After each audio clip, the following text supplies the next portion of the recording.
Right now, you're probably supposed to be doing something. Whether it's sleeping, working, or touching some grass, you're watching this video instead. And that's odd, because you should go outside. But you could also not. This isn't necessarily because of laziness. Procrastination and laziness are two different things. Laziness is just openly not doing things because you don't want to. Procrastination is wanting to do things, and you will do things just tomorrow. Maybe after this video, because it's educational. And so it's like, okay, right? For the purposes of my rant, the answer to that question is yes. Anyway, there are two players in a bout of procrastination: the prefrontal cortex and the limbic system. Rationality and, oh my gosh, Mr. Beast just posted, I better watch that. The limbic system has been around pretty much as long as animals themselves, while the thinky part of your brain is relatively new and has much less pull. So you might rationally know that studying is the decision that will benefit you most, and that there's relatively no downside to doing so, but your limbic system is 260. He sees red and bodies hit the couch. But why is the limbic system so opposed to doing what's good for you? The reality is, he's trying his best. The emotional brain is not evolved to handle long-term threats. So when you see you have an assignment due in a week, two things happen. Your thinky part says, yeah, about an hour a day will be good. But your emotional part says, well, if I fail this, I'm probably going to fail class and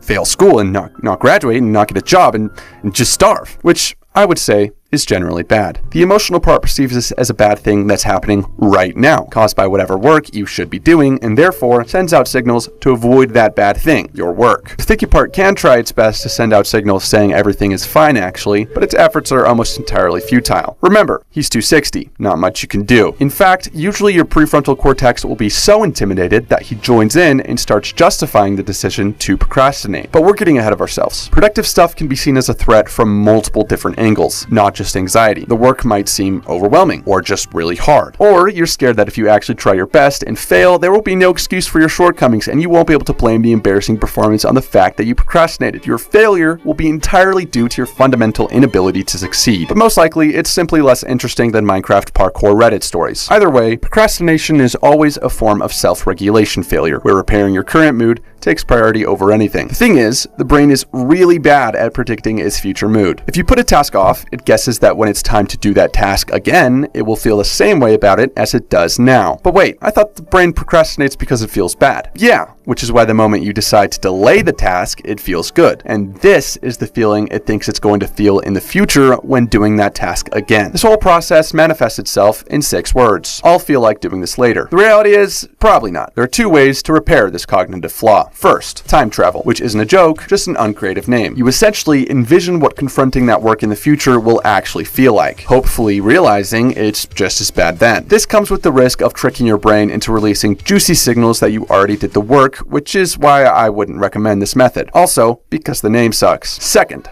Superstupidus, which isn't its actual name, but I had to replace the real name because apparently most scientists got rejected from film school for a reason. In this method, you literally just assume your prediction is wrong, which is much more reliable because it almost always is. But now you're just sad because the work is hard now and hard later. And then my first instinct is to look down upon you, as if I'm not making this video for myself. I'll instead give what research has shown to be the best advice. See, the monkey brain may be 260, but I never said this was a boxing match. And what's different about the animal brain and the thinky brain? Tools. Firstly, you need to plan ahead. Everyone besides Keanu Reeves encounters the temptation to procrastinate. It's unavoidable. And just trying to willpower your way through it won't be very effective. Studies have shown that when you put hungry people alone in a room with some cookies, the ones who are allowed to eat cookies perform on tasks requiring willpower longer than those who aren't allowed to eat cookies. I don't know why these studies always use cookies, but I do know that this is a clear indicator that willpower is at least unreliable. Sure, you might be able to will your way through procrastination from 10 to 12 o'clock, but your productivity will probably tank after lunch. But there has been studies where participants starved of cookies are told to use implementation intentions and subsequently perform just as well as their satiated peers. But